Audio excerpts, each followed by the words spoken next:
ইরানের যেগুয়া IRGC commander আছে brigadier Mahmud Reza নাগদি ইবে হতে সার দেখি ইরানত তো হন নিউক্লিয়ার নালাইব, ইরানত তো হন বড় ডাহাতিয়ার নালাইব। ইরান হনের মাঝে যে চুলাত আছে, যে হালতের মাঝে আছে, এই হালতের মাঝে পর্যন্ত শক্তিশালী। ইরানের হাতের মাঝে যে জিনিস আছে, ইরানরে নিউক্লিয়ার হাতিয়ার তোয়ারে বড় শক্তিশালী বানা। যেন নাকি ইরানের মাঝে স্টেট অফ হরমুজ আছে, ইরানের যেহদিন পাবলিক আছে, ইরানের যেহদিন মিলিটারি অকল আছে, ডিপার্টমেন্ট অকল আছে, বেশা বেশি শক্তিশালী।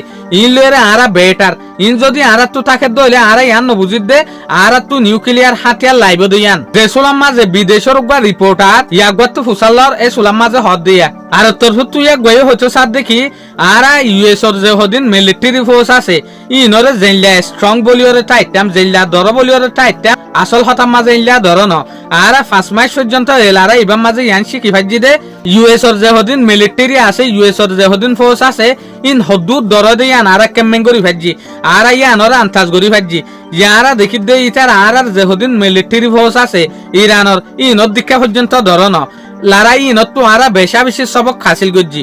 আর তোর তো ডোনাল্ড ট্রাম্পে হতো সার দেখি আরা যদি ইরানের ওরে এটেক গড়ি নদীতাম বলি ওরে ইসরায়েলরে বিলকুল খতম করি ফেলাইতো ইরানে, ইসরায়েলরে বিলকুল নাচ গড়ি ফেলাইতো ইরানে, ধ্বংস করি ফেলাইতো। এটা লাভলি ওরা আরা ইরানের ওরে বড় ডাইটেক গড়ি ওরে হমসহম অহনার মাঝে নেগোসিয়েশন আর দে ডিলের মাঝে লামি আসছি দে।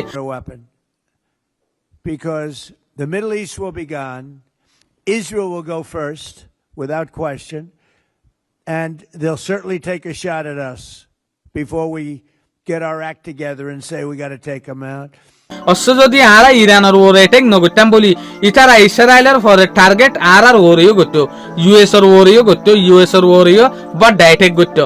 হনা হদ দিয়া ডোনাল্ড ট্রাম্প তো যে সুলাম মাঝে রিপোর্টার কলে ফুসাল্লর এই সুলাম মাঝে ইয়া সয়া ডোনাল্ড ট্রাম্প আজি পর্যন্ত এটেক গজ্জে দিয়ে আনো জবাব দিনা পারি হইলাও ওদের ঠেরা ঠেরা রাস্তা টিয়ার গরের। শুকরিয়া আজের ভিডিও দূর। আসসালামু আলাইকুম ওয়া রাহমাতুল্লাহি ওয়া বারাকাতুহু।